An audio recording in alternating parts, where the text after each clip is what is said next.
ويغفر لكم ذنوبكم ومن يطع الله ورسوله فقد فاز فوزا عظيما فإن أصدق الحديث كتاب الله وخير الحدي حدي محمد صلى الله عليه وسلم وشر الأمور محدثاتها وكل محدثة بدعة وكل بدعة ضلالة وكل ضلالة في النار. வார்த்தைகளில் சிறந்தது வல்லவன் ரஹ்மான் அல்லாஹ்வினுடைய வார்த்தைகள். வழிகாட்டுதல்களில் சிறந்தது நபிகள் நாயகம் ஸல்லல்லாஹு அலைஹி வஸல்லம் அவர்களுடைய வழிகாட்டுதல்கள். காரியங்களில் மிக மோசமானது மார்க்கத்தின் பெயரால் உண்டான கொள்கைகள், கோட்பாடுகள், சித்தாந்தங்கள், தத்துவங்கள். இவைகள் அனைத்தும் வழிகேடுகள். இவற்றை யாரெல்லாம் செய்கின்றார்களோ அவர்களை நரகிலே கொண்டு போய் சேர்க்கும். யார் நபிகள் நாயகம் ஸல்லல்லாஹு அலைஹி வஸல்லம் அவர்கள் சொன்னதாக அவர்கள் சொல்லாத ஒரு விடயத்தை சொல்லுகின்றார்களோ அவர்கள் தங்குமிடத்தை நரகிலே அமைத்து கொள்ளட்டும் என்று அல்லாஹ்வின் தூதர் ஸல்லல்லாஹு அலைஹி வஸல்லம் அவர்கள் சொன்ன செய்தியை பயந்தவர்களாக இந்த இடத்திலே நாங்கள் உட்கார்ந்திருக்கிறோம். இந்த நேரத்திலே நாம் எப்படி வாழ வேண்டும் என்பதை அல்லாஹ் விரும்புகிறான் என்கின்ற தலைப்பிலே ஒரு சில விடயங்களை பேசலாம் என இருக்கிறேன். இன்றைக்கு ஒவ்வொருவரும் ஒவ்வொரு விதத்திலே வாழ்க்கையை அமைத்து கொண்டிருக்கிறார்கள். மார்க்கம் என்று வருகின்ற போது கூட மார்க்கத்தின் அடிப்படையிலே வாழ வேண்டும் என்று நினைப்பவர்கள் கூட ஒவ்வொருவரும் ஒவ்வொரு விதத்திலே அமைத்து கொண்டிருக்கிறார்கள். ஒரு சாரார் பெரியார்கள் எதை சொல்லுகிறார்களோ அதைத்தான் நான் மார்க்கமாக ஏற்று வாழ வேண்டும் என்று பெரியார்களுடைய ஆலோசனை பிரகாரம், மஷூராவின் பிரகாரம் தங்களுடைய வணக்க வழிபாடுகளையும் வாழ்க்கையும் அமைத்து கொண்டிருக்கிறார்கள். இன்னொரு சாரார் ஊர்வலமை எப்படியோ பரம்பரையில் எப்படி சொல்லித்தந்தார்களோ அந்த அடிப்படையிலே தான் என்னுடைய வாழ்க்கையை நான் அமைத்து கொள்ள வேண்டும், என்னுடைய வணக்க வழிபாடுகளை மேற்கொள்ள வேண்டும். பரம்பரையை மீறி என்னுடைய வணக்கத்தை மாற்ற முடியாது என்று இன்னொரு சாரார் செயற்பட்டு கொண்டிருக்கிறார்கள். இதில் இன்னொரு சாரார் தங்களுக்கு தங்களுடைய ஷேகுமார்கள், தான் விரும்புகின்ற ஒரு தனி மனிதன் அவர் எதை சொல்லுகிறாரோ ஷேகுடைய கட்டளையை மீறி எதையும் செய்ய மாட்டோம் என்று ஷேகு சொல்லுகிற பிரகாரம் சாப்பாடுகள், ஷேகு சொல்லுகிற பிரகாரம் திக்ருகள், ஷேகு சொல்லுகிற பிரகாரம் வணக்க வழிபாடுகள் என்று தங்களுடைய வணக்க வழிபாடுகளை மேற்கொண்டு கொண்டிருக்கிறார்கள். அல்லாஹ் விரும்புகிற பிரகாரம், அல்லாஹ் காட்டித்தந்த பிரகாரம், அல்லாஹ்வினுடைய தூதர் சொல்லித்தந்த பிரகாரம் யார் தங்களுடைய வணக்க வழிபாடுகளையும் தங்களுடைய அன்றாட வாழ்க்கையும் தங்களுடைய அனைத்து செயற்பாடுகளையும் ஈடுபடுத்திக் கொள்கின்றார்களோ அவர்களைத்தான் அல்லாஹ் விரும்புகிறான். பாருங்கள், நாங்கள் எல்லோரும் எப்படி நினைப்போம் தெரியுமா? எங்களுடைய வணக்க வழிபாடுகளை பொறுத்த வரைக்கும் அதிகமாக இருக்க வேண்டும் என்று நினைப்போம், கூடுதலாக செய்ய வேண்டும் என்று நினைப்போம், அதிகமாக தொழுகையை தொழ வேண்டும், இரவையிலே கூடுதலாக வணங்க வேண்டும், அதிகமான திக்ருகளை செய்ய வேண்டும், அதிகமான நோன்புகளை நோக்க வேண்டும் என்றுதான் இன்றைக்கு பல பேர் அல்லாஹ்வினுடைய தூதர் காட்டித்தராத, அல்லாஹ் விரும்பாத வழிமுறைகளிலெல்லாம் ஏராளமான வணக்க வழிபாடுகளையும் ஏராளமான செயற்பாடுகளையும் செய்வதற்கு முற்படுகின்றார்கள். அல்லாஹ்வினுடைய தூதருடைய சமூகத்திலே ஒரு சில நபித்தோழர்கள், ஒரு சில கூட்டத்தினர் வருகிறார்கள். வந்து சொல்லுகிறார்கள், மனைவிமாரிடத்திலே விசாரிக்கிறார்கள் அல்லாஹ்வினுடைய தூதருடைய வணக்கத்தை பற்றி. சொல்லுகின்ற போது இப்படித்தான் இரவு வணக்கம், இப்படித்தான் நோன்பு என்று வணக்கங்களை பற்றி சொன்னபோது அந்த இடத்திலே ஒரு சாரார் சொல்லுகிறார்கள், இதற்கு பின்னால் நாங்கள் இரவு நேரத்திலே தூங்கவே மாட்டோம், இரவையிலே தூங்க மாட்டோம், இரவு முழுசாக விழித்தெழுந்து வணக்க வழிபாடுகளில் ஈடுபடுகிறோம் என்று சொல்லுகின்றார்கள். இன்னொரு சாரார், நாம் காலம் பூராக நோன்பு நோட்போம், நோன்பை விடவே மாட்டேன், எல்லா நாட்களிலும் நோன்பு நோக்கப் போகிறேன் என்று சொல்லுகிறார்கள். இன்னொரு சாரார் சொல்லுகிறார்கள், நாங்கள் மனைவிமாரோடு சேரமாட்டோம், திருமணம் முடிக்க மாட்டோம், மனைவிமார் பெண்களை விட்டும் விலகி நடக்கப் போகிறோம் என்று சொன்னபோது அல்லாஹ்வினுடைய தூதர் அந்த இடத்திற்கு வருகிறார்கள். நீங்கள் தானா இப்படி பேசினவங்க என்று கேட்கிறார்கள். இன்றைக்கு யாராவது அப்படி பேசினா எங்கட பள்ளியில் இருக்கிறவர்கள், எங்களில் ஊரில் இருக்கின்ற முக்கியஸ்தர்கள் என்ன சொல்லுவார்கள்? மாஷா அல்லாஹ், இளைஞர்கள் வெளியே இருக்கின்ற போது நீங்கள் எல்லாம் திருமணம் முடிக்காமல் நீங்கள் வணக்க வழிபாடுகளில் ஈடுபட போகின்றீர்கள் என்று சந்தோஷமாக சொல்லுவார்கள். ஆனால் அல்லாஹ்வினுடைய தூதர் சொன்னார்கள், என்னை பாருங்கள், நான் இரவு நேரத்திலே தூங்கவும் செய்கிறேன், இரவு நேரத்திலே நான் சில வேளை விழித்து தொழவும் செய்கிறேன், நான் நோன்பு நோட்கிறவனாகவும் இருக்கிறேன், சில நாட்களில் நான் நோன்பில்லாதவனாகவும் இருக்கிறேன், நான் திருமணம் முடித்து பல மனைவிமார்களோடு குடும்பம் நடத்தி கொண்டிருக்கிறேன். ஃபமன் ரகிப அன் சுன்னதி ஃபலைஸ மின்னி, என்னுடைய வழிமுறைக்கு மாற்றமாக யார் செய்கின்றார்களோ அவர் என்னைச் சேர்ந்தவர் அல்ல என்று சொன்னார்கள். யாரை பார்த்து நபிகளார் சொன்னாங்க? என்னுடைய வழிமுறைக்கு, அல்லாஹ்வினுடைய தூதருடைய வழிமுறைக்கு மாற்றமாக செய்பவர்கள் அல்லாஹ்வினுடைய தூதரை சேர்ந்தவர்கள் அல்ல. அப்படின்டா சாதாரண வசனம் கிடையாது. எப்படியான பாரதூரமான வசனம்? நீ முஸ்லிமே இல்லை, உனக்கு இஸ்லாத்தில் பங்கே இல்லை. யாரை பார்த்து சொன்னது? நோன்பு நோட்கப் போகிறேன், இரவையில் முழுமையாக வணக்கம் செலுத்தப் போகிறேன், மனைவிமாரை விட்டும் தூரமாக இருக்கப் போகிறேன் என்று சொன்னவர்களை பார்த்து அல்லாஹ்வினுடைய தூதர் சொன்னார்கள் என்றா, வணக்கத்தை நாங்கள் புரிந்து கொள்ள வேண்டும். எந்த வணக்கத்தையும் அல்லாஹ்வினுடைய தூதர் சொன்ன பிரகாரம் செய்ய வேண்டும். அதில் கூட்டுதல் கொண்டு வர முடியாது, அதில் குறைக்க முடியாது, மேலதிகமாக நுழைக்க முடியாது. யார் யாருக்கோ விருப்பமானவைகளை எல்லாம் வணக்க வழிபாடுகளாக நுழைத்து விட முடியாது. அதனால்தான் அல்லாஹ்வினுடைய தூதர் இப்படி சொன்னார்கள். இதில் இன்னொரு தடவை அல்லாஹ்வினுடைய தூதர் ஃபத்ஹு மக்காவுக்கு போகின்றார்கள். அந்த ஃபத்ஹு மக்காவினுடைய சந்தர்ப்பத்திலே எல்லோரும் நோன்பாளிகளாக நுழைந்தார்கள். நபிகளார் நோன்பு திறக்குமாறு கட்டளையிடுகிறார்கள். சில நபித்தோழர்கள் நோன்பை திறக்காமல் இருந்து விட்டார்கள். நோன்பை திறக்காமல் இருந்த உடனே சில பேர் அந்த நேரத்தில் கடைசியில் கஷ்டப்பட்டு கொண்டிருக்கிறார். அசருக்கு பின்னால் நோன்பை விட்டார்கள். ஆனால் சில நபித்தோழர்கள் கொஞ்ச நேரம்தானே நோன்பை நோற்றுக்கொள்வோமே என்று நல்ல காரியம் தானே என்கின்ற அடிப்படையிலே செய்வதற்கு முற்பட்டார்கள். அல்லாஹ்வினுடைய தூதர் அவர்களை பார்த்து சொன்னார்கள், ஏன் அப்படி இருக்கின்றார்கள்? அவர்கள் நோன்பாளியாக இருக்கிறார்கள். அல்லாஹ்வினுடைய தூதர் நோன்பை விடுமாறு சொல்லியும் அவர்கள் நோன்பாளியாக இருக்கின்ற நேரத்திலே அவர்களை பார்த்து அல்லாஹ்வினுடைய தூதர் சொன்னார்கள், சாதாரண வசனம் கிடையாது, உலாஇக்கல் உஸாத், உலாஇக்கல் உஸாத், அவர்கள் தான் பாவிகள், அவர்கள் தான் பாவிகள் என்று கடுமையான எச்சரிக்கையை செய்தார்கள். என்றா இன்றைக்கு எங்களுடைய ஊர்களிலே அல்லாஹ்வினுடைய தூதர் காட்டித்தராத வணக்க வழிபாடுகளை அல்லாஹ் விரும்புவான் என்று நினைத்து கொண்டு செய்யக்கூடிய அந்த வணக்க வழிபாடுகளுக்கு எந்த அளவு வயிற்றிருக்கும், எவ்வளவு கடுமையான எச்சரிக்கையாக இருக்கும். இன்றைக்கு நினைச்சவங்களெல்லாம் மார்க்கத்தை உருவாக்குறாங்க. சில பேர் ஊர்வலமை என்கின்ற பிரகாரம், இன்னும் சில பேர் பெரியார்கள் சொன்னார்கள் என்ற பிரகாரம், இன்னும் சில பேர் ஷேகுமார்களுடைய கட்டளை என்கின்ற பிரகாரம், இப்படி இன்னொரு காரியங்களை மையமாக வைத்து இன்றைக்கு பல வணக்க வழிபாடுகள் உருவாக்கி செயற்பட்டு கொண்டிருக்கின்றார்கள். அல்லாஹ்வினுடைய தூதர் அவருக்கு கூட தான் நினைத்த பிரகாரம் ஒரு வணக்கத்தை உருவாக்க முடியாது. இன்றைக்கு சேகமார்கள் உருவாக்குறாங்களே, பெரியார்கள் உருவாக்குறார்களே, அல்லாஹ்வினுடைய தூதர் நினைத்தால் கூட தான் நினைத்த ஒரு வணக்கத்தை அவர் நினைத்த பிரகாரம் உருவாக்க முடியாது.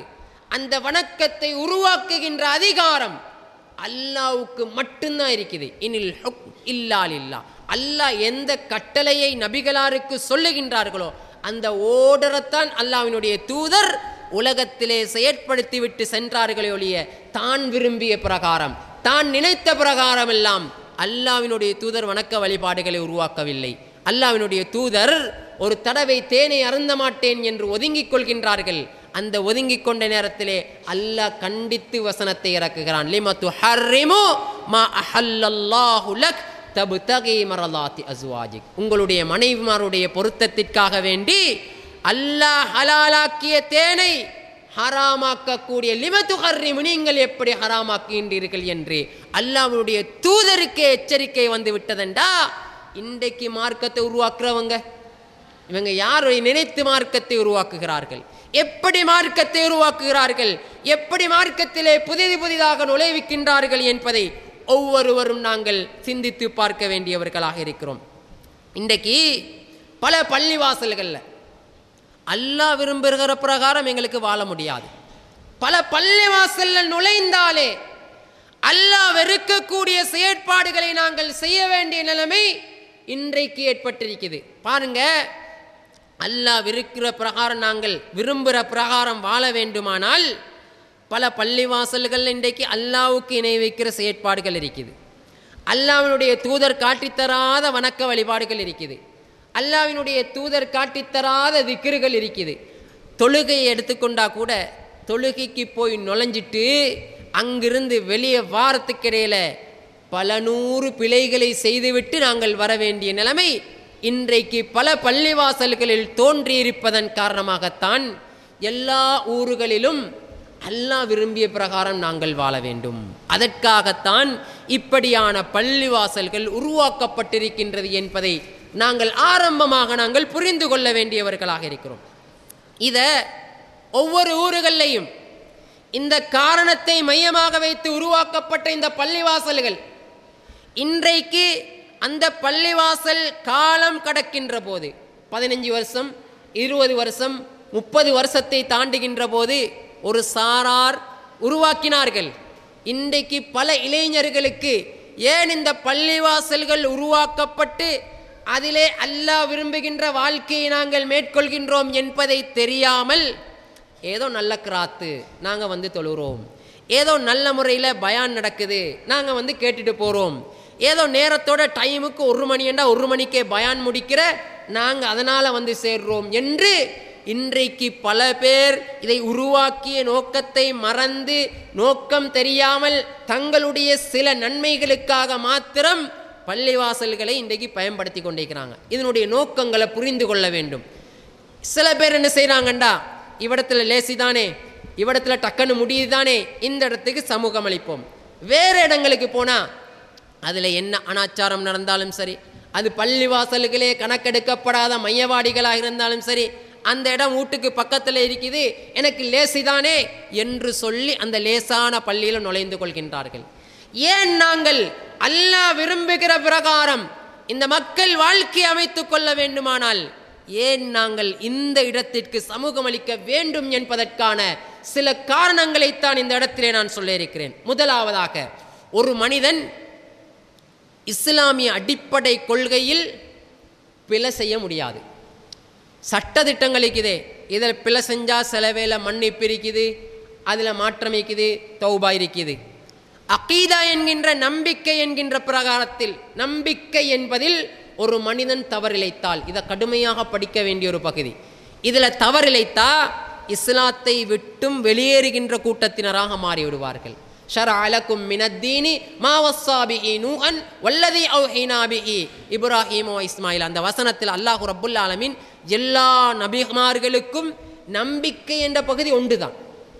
அது ஆதம் அலைஹிஸ்ஸலாம் முதல் மனிதர் முதல் கடைசி நபி வரைக்கும் நம்பிக்கையில் ஒன்றுதான், அதில் எந்த மாற்றமுமே கிடையாது. அல்லாஹ்வை இப்படித்தான் நம்பிக்கை கொள்ளணும், அதுக்கு பின்னால் உள்ள நம்பிக்கைகள் இப்படித்தான் செயற்பட வேண்டும் என்கின்ற அகீதா என்பது எல்லாருக்கும் ஒன்றுதான். ஆனால் ஷரீஆவிலே சில மாற்றங்கள் ஏற்பட்டு விட்டது. இந்த அகீதா என்கின்ற பகுதியில் பிழை செய்ய முடியாது. இன்றைக்கு எல்லா ஊர்களிலையும் பல பள்ளிவாசல்கள் இருக்குது. இந்த பள்ளிவாசல்களில் பல இமாம்கள் தொழுகை நடத்துவார்கள். இந்த நாட்டில் இருக்கின்ற பெரும்பான்மையான அரபு கலாசாலைகளில் அஷ்அரியா என்கின்ற அகீதா தான் கற்றுக் கொடுக்கப்படுது. இந்த அஷ்அரியா என்ற அகீதா இஸ்லாமிய அகீதாவுக்கு மிக பெரும் முரணானது. இன்றைக்கு கூட பல பள்ளிவாசல் பல மதரசாக்கள் அரபு கலாசாலைகளில் அஷ்அரியா என்கின்ற அகீதா படித்து கொடுக்கப்படுகிறது. இது இஸ்லாமிய அகீதாவுக்கு மிக மிக முரணானதாக இருக்குது.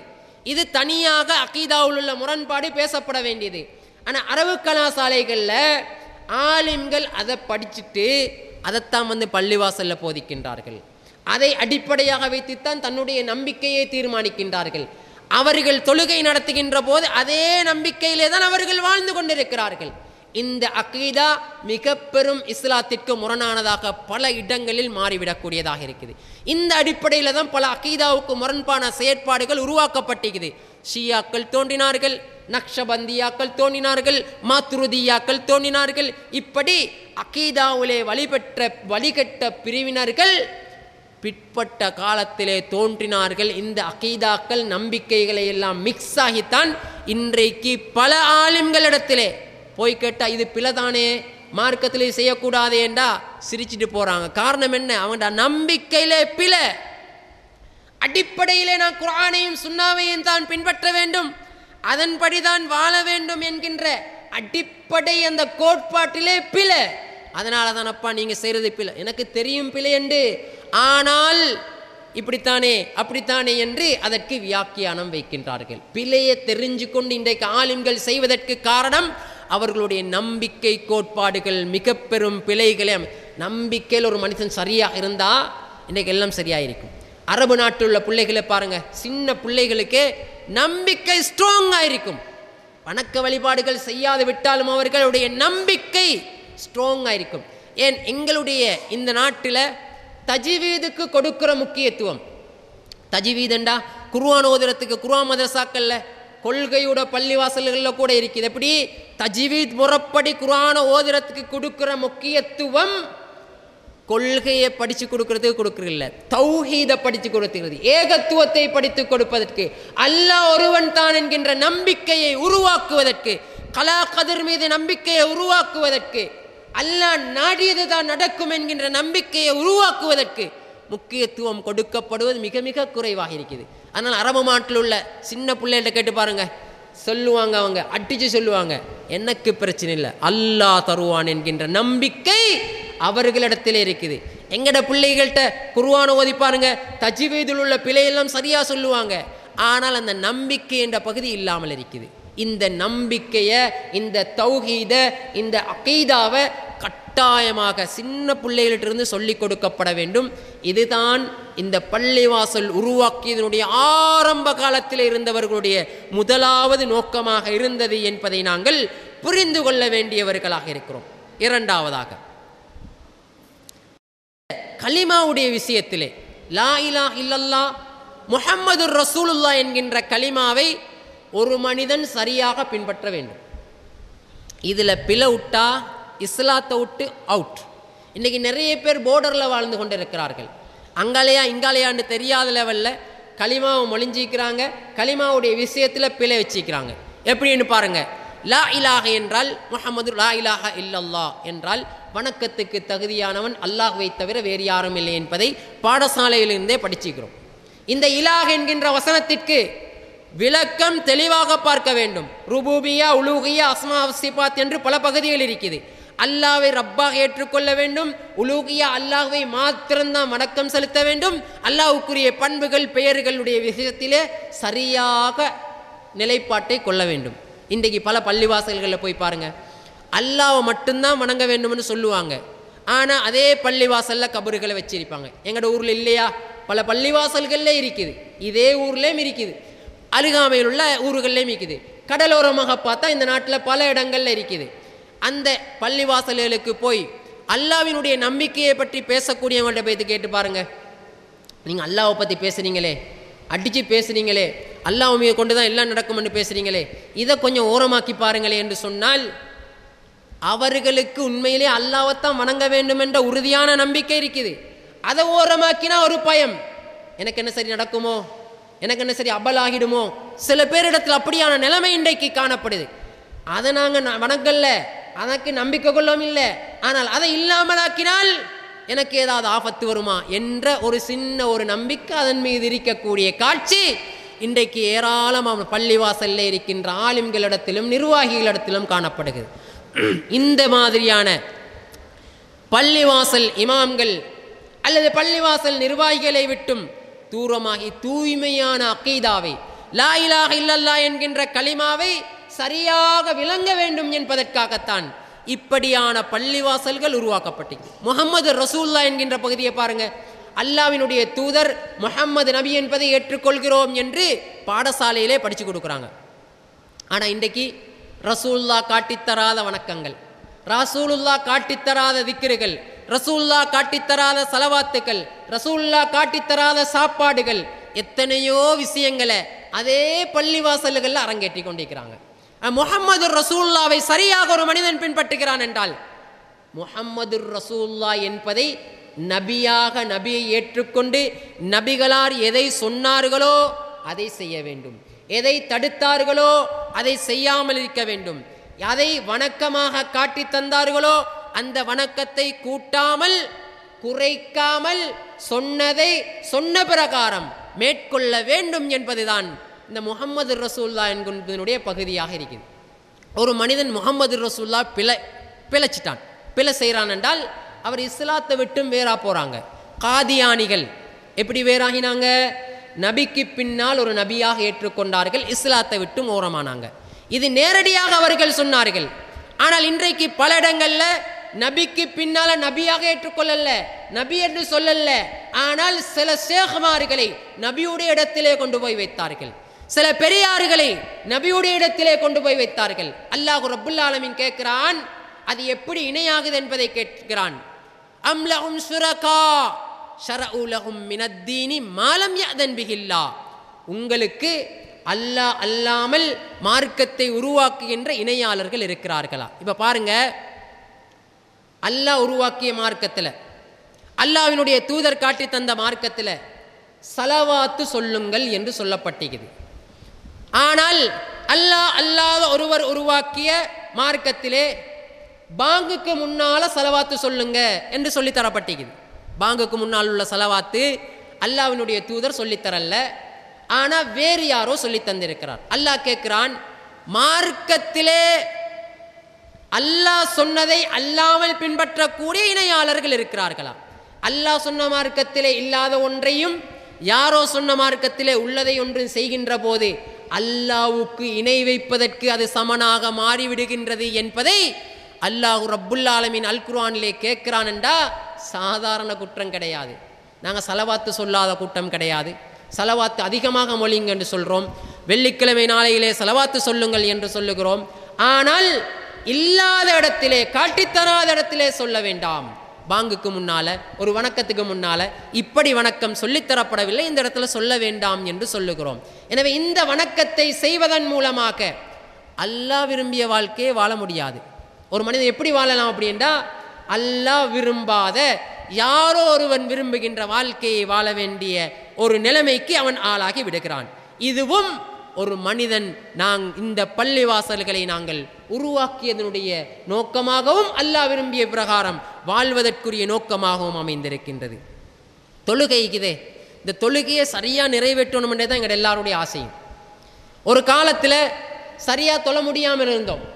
15, 20, 25 வருடங்களுக்கு முன்னால் குர்ஆன் சுன்னா அடிப்படையிலே தொழ முடியாது, அல்லாஹ் விரும்பிய பிரகாரம் தொழ முடியாது, பரதான தொழுகைகளை ஜமாத்தாக தொழ வேண்டும், தொழுவதற்காக போய் தக்பீர் கட்டினா ஏராளமான பிழைகளை செய்ய வேண்டிய நிலைமை ஏற்படுகின்றது.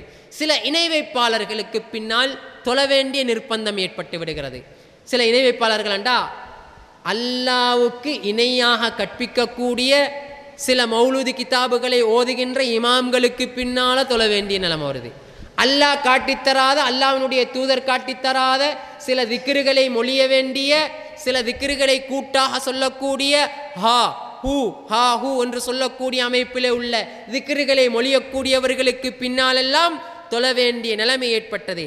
எனவே தான் அல்லாஹ் விரும்புகின்ற பிரகாரம் வாழ்க்கையை அமைத்துக் கொள்ள வேண்டுமா, தூய்மையான குர்ஆன் சுன்னா அடிப்படையில் உள்ள பள்ளிவாசல்கள் உருவாக்கப்பட்டு அதன் மூலமாக தொழ வேண்டும் என்கின்ற நிலைமை சமுதாயத்திலே ஏற்படுத்தப்பட்டது. இன்னும் சில பள்ளிவாசல்களில் போய் பாருங்க, இன்னமும் உது செய்கிற விஷயத்தில் பிழையாத்தான் செய்கிறாங்க. உதாரணத்திற்கு பாருங்க, நாங்கள் உது செய்கிறோம், ஒரு மனிதன் உது செய்கிறான், கையை கழுவுறாரு, முகத்தை கழுவுறாரு, ஆனால் இந்த கையை கரண்டை கை, இந்த கை வரைக்கும் தான் கழுவுற, இதுக்கு மேலே கழுவுற இல்லை. நீங்கள் பார்த்துட்டு இருக்கிறீங்க, பள்ளிவாசல் இமாமும் இவ்வளோ தான் கழுவுறாரு, இதுக்கு மேலே எல்லாம் கழுவுறது இல்லை. இப்போ நீங்கள் அவருடைய உது கூடுமா? லா சொலாத்த, தொழுகை கிடையாது. யாருடைய உது பூர்த்தியாகவில்லையோ அவருடைய தொழுகை கிடையாது. அவருடைய உது பூர்த்தி இல்லை, அவருடைய தொழுகை பூர்த்தி இல்லை, அவருடைய பின்னால் இருந்து தொழ முடியாது. இன்றைக்கு பாருங்க, பல பள்ளிவாசல்களில் இருக்கின்ற ஆலிம்கள், உலமாக்கள் எப்படி உது செய்கின்றார்கள் தெரியுமா? அவர்கள் ஆலிம்கள் தான். ஆனால் தலையை மசுகு செய்கின்ற போது 3 தடவை தொட்டு இப்படி இப்படி இப்படி தலையை மசுகிறாங்க. ஒது கூடுமா? கூடாது. இப்போ இவருடைய ஒது கூடாதுண்டா இவருடைய தொழுகைக்கு இவருடைய பின்னால் இருந்து தொழலாமா என்கின்ற நிலைமைகள் எல்லாம் வருது. உது செய்கின்ற போது தலையை எப்படி மசுகு செய்ய வேண்டும்? 2 கைகளையும் வைத்து தலையை அப்படியே முன்னால் கொண்டு போய் அதிலிருந்து அப்படி பின்னால் போய் பின்னுக்கு இருந்து முன்னால் வந்து ஒரே தொட்டோடு இந்த காதையும் அப்படியே மசுகு செய்து கொள்ள வேண்டும். இதுதான் உது செய்கின்ற முறை. ஆனால் இன்றைக்கு பல பள்ளிவாசல்களில் இருக்கின்ற ஆலிம்களே இப்படி 3 தடவை தொட்டுக்கொள்கிறாங்க. இவங்களோட உது கூடுமா? உது கூடாது விட்டால் அவர்களுக்கு பின்னால் இருந்து தொழலாமா? இந்த நிலைமை காரணமாகத்தான் அல்லாஹ் விரும்பிய பிரகாரம், அல்லாஹ் காட்டி தந்த பிரகாரம் இந்த வாழ்க்கையை அமைத்து கொள்ள வேண்டும் என்பதற்காகத்தான் இப்படியான ஒரு பள்ளிவாசல் உருவாக்கப்பட்டு அந்த பள்ளிவாசலிலே நாங்கள் தூய்மையாக தொழுகையை நிறைவேற்றுவதற்கான முயற்சியை நாங்கள் மேற்கொள்கிறோம். தொழுகையில் ஒரு பிழையை சொன்னேன். இது மாதிரி தொழுகையில் போய் தக்பீர் கட்டினா தொழுதுட்டு வெளியே வாரத்துக்கு இடையில சுமார் 100க்கும் மேற்பட்ட பிழைகள், சுமார் 100க்கும் மேற்பட்ட பிழைகளை செய்துவிட்டு நாங்கள் வெளியே வரணும். உதாரணத்துக்கு அல்லாஹ்வுடைய தூதர் எப்படி சொன்னாங்க தெரியுமா? ஒரு அழகான செய்தியை சொன்னாங்க. உங்களுடைய வீட்டு முற்றத்திலே ஒரு ஆறு ஓடிக்கொண்டிருக்கிறது. இந்த ஆற்றுல தினமும் நீங்கள் 5 நேரம் குடிக்கிறீங்க. உங்களுடைய உடம்புலே அழுக்கிரிக்குமா என்று கேட்டார்கள். இருக்காது என்று சொன்னார்கள். நபிகளார் சொன்னார்கள், இது போன்றுதான் உங்களுடைய தொழுகை. நீங்கள் ஐவேளை தொழுகையை பள்ளிவாசல்லே வைத்து தொழுதால் உங்களுடைய உள்ளத்திலே நீங்கள் செய்கின்ற தவறுகள், சின்ன சின்ன பாவங்களை எல்லாம் அல்லாஹ் அப்படியே அழிச்சிடுவான். அப்படியானது தான் தொழுகை என்று சொன்னாங்க. தொழுகைக்கு நாங்கள் ஏன் போகிறோம்? எங்களோட பாவங்கள் மன்னிக்கப்பட வேண்டும். நாங்கள் தொழுகிற தொழுகையின் மூலமாக சின்ன சின்ன குற்றங்கள் எல்லாம் இல்லாமலாக்கப்பட வேண்டும் என்பதற்காக பள்ளிவாசலுக்கு போகிறோம். இதே ஆற்றினுடைய உதாரணத்தை பாருங்கள். உங்களுடைய வீட்டுக்கு முன்னால் ஆறு ஓடிக்கொண்டிருக்குது. உங்களுடைய ஊரில் ஒரு ஆறு போகுது. இந்த ஆற்றுல ஒரு இடத்துல போய் குளித்தா தூய்மையாக குளிச்சுட்டு வரலாம். இன்னொரு இடம் இருக்குது, குளிக்கிறதுக்கு இறங்குறீங்க, குளிச்சுட்டு ஏறுனா எப்படியுமே ஏறையலாம், சேருகின வலிக்கு விழுந்து மீண்டும் சேத்தோட வந்து வீட்டில் குளிக்க வேண்டிய நிலைமை. நீங்கள் இந்த ஆற்றினுடைய உதாரணத்திலே பாருங்கள், தூய்மையாக குளிக்க முடியுமான இடத்துக்கு போவீங்களா? அல்லது சேத்துல பிறண்டு பின்னால் குளிச்சுட்டு வந்தாலும் சேத்துல பிறல் இடத்துல போவீங்களா? ஒரு நாள் நாங்கள் ஆற்றுல போக மாட்டோம். உலக விஷயத்தில் நாங்கள் கண்டிப்பாக இருப்போம் சேத்துல பிறண்டா அந்த குளிச்சத்திலே வேலையண்டு. மார்க்க விஷயத்துக்கு வாங்களே, மார்க்க விஷயத்தில் சில பள்ளிவாசல்களுக்குள்ளே நுழையிறத்திலிருந்து வெளியே வரும் வரைக்கும் ரசூலுல்லாஹ் காட்டித்தராத எத்தனையோ செயற்பாடுகளை நிர்பந்தமாக செய்துவிட்டு வர வேண்டி வருது. அல்லாஹ்வுடைய தூதர் சொன்ன அதே உதாரணத்தில் பாருங்க, நிர்பந்தம் நன்மை செய்யறதுக்காக போறோம், தூய்மையாகிறதுக்கு போறோம். ஆனால் அல்லாஹ்வினுடைய தூதர் சொன்னார்களே, உங்களை வழிகேடுகள் நரகத்திலே கொண்டு போய் சேர்க்கும் என்று. அந்த நரகத்திலே கொண்டு போய் சேர்க்கக்கூடிய ஏராளமான செயற்பாடுகளை அந்த பள்ளிவாசலில் போனால் செய்ய வேண்டிய நிலைமை வருது. ஆனால் அந்த பள்ளிவாசலுக்கு போய் தொழுகை நிறைவேற்றி விட்டு நாங்கள் எங்களுடைய பாவங்கள் கழிக்கப்பட்டு விட்டது என்று நினைத்து விட்டு பல பேர் வராங்க. இன்றைக்கு ஜும்ஆவுக்கு சமூகமளிக்கக்கூடிய பல பேர் நல்லம் காரணம் என்று இந்த இடத்துல வராமல் இருக்கிறாங்க. ஒரு குறிப்பிட்ட சிலர் அருகாமையில் எதெல்லாம் பள்ளிவாசல்களோ லேசா தொழுதுட்டு போறாங்க. இந்த மக்களுக்கு எடுத்து சொல்லுங்க, நீங்க தூய்மையாக தொழ வேண்டுமா? குர்ஆன் சுன்னா அடிப்படையிலே தொழுகையை நிறைவேற்றுங்கள், சரியான விதத்திலே தொழுகையை நிறைவேற்றுங்கள். நீங்க இப்படி இல்லாம உங்களுக்கு கிட்ட இருக்குது லேசா இருக்குது என்று சொன்னா குளிச்சுட்டு சேத்துல பிறண்டுட்டு வர மாதிரி தான் உங்களோட நிலைமை. எனவே தூய்மையான தொழுகைகளை மேற்கொள்வதற்கு நீங்க முயற்சி செய்யுங்க என்று சொல்லுங்க. இப்படி தூய்மையாக தொழுகையை நாங்கள் நிறைவேற்ற வேண்டும். அப்படி நிறைவேற்றினால்தான் அல்லாஹ் விரும்புகின்ற வாழ்க்கை எங்களிடத்திலே ஏற்படும் என்பதற்காகத்தான் இப்படியான அமைப்பிலே உள்ள பள்ளிவாசல்கள் உருவாக்கப்பட்டிருக்குது. தொழுகைக்கு பின்னால் தொழுகையில் பல சுன்னத்துக்கள் இருக்குது. அடுத்த விஷயம், தொழுகையில் பல சுன்னாக்கள் இருக்குது. இந்த சுன்னாக்களை நாங்கள் நிறைவேற்றணும். சில பள்ளிவாசலில் போய் உதாரணத்தை பாருங்கள், காலோட காலை சேர்த்து வைங்கன்னு சொன்னால் காலோட காலை சேர்த்தா காலை மிதிக்கிறாங்க, காலோட காலை சேர்த்தா காலை மிரிச்சுட்ற. அல்லது அவர்களுடைய கால்களை அவங்களோட 2 காலையும் கிட்டவாக்கி எங்களோட கால் கிட்டவாகாமல் வச்சுக்கொள்கிறாங்க. கால் படக்கூடாது, பட்டா ஏதோ பெரிய குத்தம் ஒன்று செஞ்ச மாதிரி இன்றைக்கு பல பள்ளி வாசல்கள் இருக்குதான். இதே போலதான் சஃப்புகள், ஒரு சஃப்பு பூர்த்தியான மிம் தமாம் இஸ்ஸலா, நபிகளார் சொன்னார்கள், ஒரு மனிதனுடைய தொழுகை பூர்த்திக்கு சஃப்பு பூர்த்தியாகணும். சஃப்பை பூர்த்தியாக மாட்டாங்க, இடையில சஃபிக்குது அடுத்த சஃப் ஆரம்பிப்பாங்க, இங்க சஃபிக்குது அங்கால சஃப் ஆரம்பிப்பாங்க. சஃப்புகளை கிளீனாக செய்யணும், சுன்னாக்களை சரியாக நிறைவேற்ற வேண்டும். இந்த சுத்ராவுடைய விஷயம். பல பள்ளிவாசல்களில் இமாம் ஒரு இடத்துல தொழுவாங்க, சுத்ராவும் தெரியாது. இமாம் சுத்ரா வச்சா மாமுங்களுக்கு சுத்ரா அவசியம் கிடையாது. மாமுங்கள் சுன்னத்து தொழுகை தொழக்கூடிய இடத்துல ஏதாவது சுத்ரா வச்சு தான் தொழ வேண்டும். அது மிகவும் வலியுறுத்தப்பட்ட ஒரு சுன்னா, மிக முக்கியமான சுன்னா.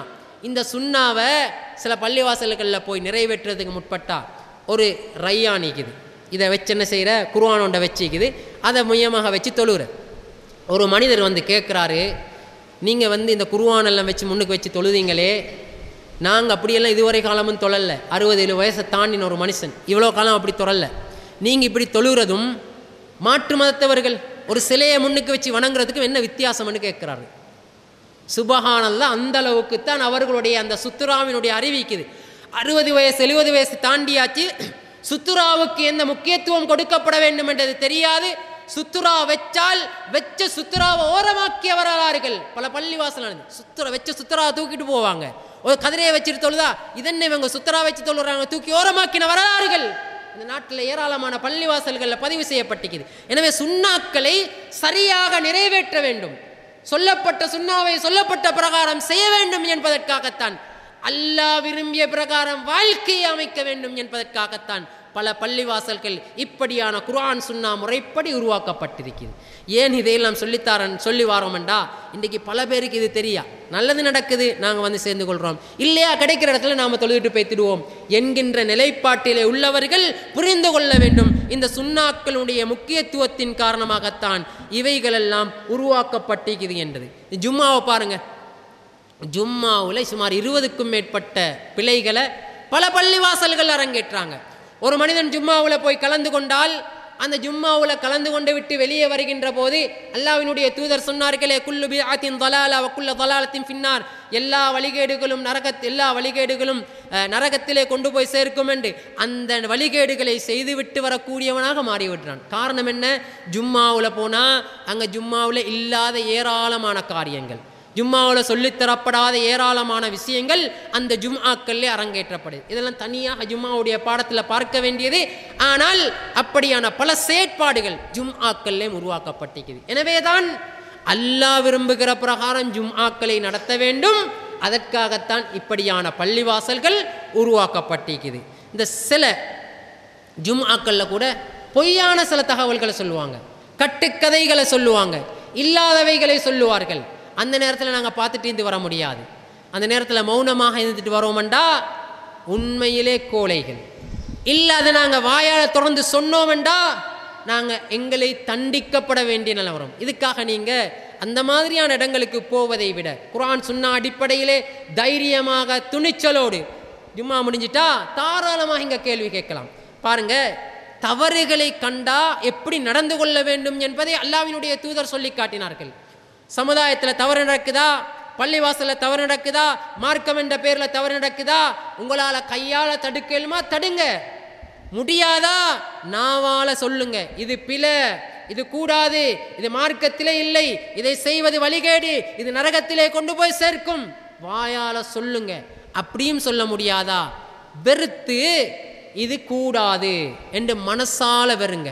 இந்த மனசால வெறுக்கிற தன்மை கூட இல்லையெண்டா ஹப்பத்து ஹர்தல் இம்மினல் ஈமான், ஈமான் கூட இல்லை என்கின்ற அளவுக்கு பாரதூரமான நிலைமைக்கு சேரும். இந்த வெறுக்கிறது என்றது வெறுத்து அவர்களோட சேர்ந்து கொண்டிருக்கல. இன்றைக்கு ஒரு சாரார் சொல்கிறேன், ஒரு கூட்டத்தார் சொல்லிக்கணுங்க, வெறுக்கிறது என்றா என்ன? வெறுக்கிறண்டா வெறுத்து ஒதுங்கிறதல்ல, வெறுத்துட்டு அவங்களோட தான் ஈக்கணும், அவங்களோட தான் சேர்ந்துட்டு ஈக்கணும், நாங்கள் அதை செய்யணும். சில பேர்கிட்ட ஜும்மா மிம்பருக்கேன்னா நீங்கள் இதெல்லாம் செய்கிறீங்களே பிழை தானே, நீங்கள் பிழைன்னு சொல்கிறீங்களே, நான் விருப்பத்தோடு செய்யல, மனசில் வெறுத்து கொண்டு தான் நான் செய்கிறேன், மனசில் வெறுத்து கொண்டு தான் இந்த துவா கேட்கிறேன் கூட்டாக, நான் மனசில் வெறுத்து கொண்டு தான் இந்த விதத்துக்களை செய்கிறேன் என்று இன்றைக்கு ஒரு சில சாராரில் ஒரு சில அமைப்புகளே சொல்லக்கூடிய அளவுக்கு இன்றைக்கு இது சாதாரணமாக பைத்திக்குது. சில பேர் சர்வசாதாரணமாக சொல்கிறேன், அதெல்லாம் பெரிய பிரச்சனை கிடையாது, அதெல்லாம் சாதாரண சில்லற பிரச்சனை, என்னாலும் பிழைதான், நாங்கள் மனசால வெறுத்துக்கொண்டு அதை செய்கிறோம் என்று சொல்லுகின்றார்கள். மனசால வெறுத்துக்கொண்டு செய்யுமாறு சொல்லவில்லை. சூரத்துன் நிசா அத்தியாயம் வசனம் 140 அல்லாஹ் ரப்புல் ஆலமீன் சொல்லுகிறான், வகத் நஸ்ஸல அலைக்கும் அன் இதா சமிஅதும் ஆயாத்தில்லாஹி யுக்ஃபரு பிஹா வ யுஸ்தஹ்ஸஉ பிஹா ஃபலா தக்உது மஅஹும். அல்லாஹ்வினுடைய வசனங்கள் நையாண்டி பண்ணப்படக்கூடிய நேரத்திலே, அல்லாஹ்வினுடைய வசனங்களை இழிவுபடுத்தப்படக்கூடிய, அல்லாஹ் விரும்புகிற பிரகாரம் வாழ்க்கை அமைப்பதற்கு அல்லாஹ்வுடைய தூதர் காட்டி தந்த செயற்பாடுகள் இருக்க வேண்டும். அது அல்லாத செயற்பாடுகள் இருக்கக்கூடாது. அது அல்லாத செயற்பாடுகள் அரங்கேற்றப்படுகின்ற போது ஃபலா தக்உதூம் ஆகும், அந்த இடத்திலே நீங்கள் உட்கார வேண்டாம். அல்லாஹ் விரும்பாத செயல் நடக்குதா, அல்லாஹ்வுடைய வசனங்கள் நையாண்டி பண்ணப்படுதா, அல்லாஹ்வுடைய தூதருடைய வசனங்கள் நையாண்டி பண்ணப்படுதா, ஃபலா தக்உதூம் ஆகும், அந்த இடத்துல உட்கார வேண்டாம். உட்கார்ந்தால் இன்னக்கும் இதன் மிஸ்லுகும், அவர்களும் நீங்களும் ஒன்றுதான். அவங்க செய்கிற நாங்கள் வெறுத்து நான் அவடத்தில் இருந்தால் அவர்கள் செய்கிறதும் நீங்க செய்கிறதும் ரெண்டும் ஒன்று தான். அவங்க செய்ததுக்குரிய கூலி, நீங்க மௌனமாக இருந்ததும் ஒரே கூலி தான் கிடைக்கும் என்பதை அல்லாஹ் ரப்புல் ஆலமீன் சூரத்துன் நிசாவிலே சொல்லி காட்டுகிறான். சொல்லிவிட்டு மேலும் சொல்லுகிறான், ஆனால் உலக விஷயங்களில் சேர்ந்து நடந்துக்கோங்க, மற்ற விஷயங்களில் பிறகு சேர்ந்து நடந்து கொள்ளுங்க. ஹத்தா யஹூலு ஃபி ஹதீஸின் கைரி, வேற சப்ஜெக்டுகள் வேற விஷயங்கள் பேசுகின்ற வரைக்கும் போது அந்த நேரத்தில் சேர்ந்துக்கோங்க.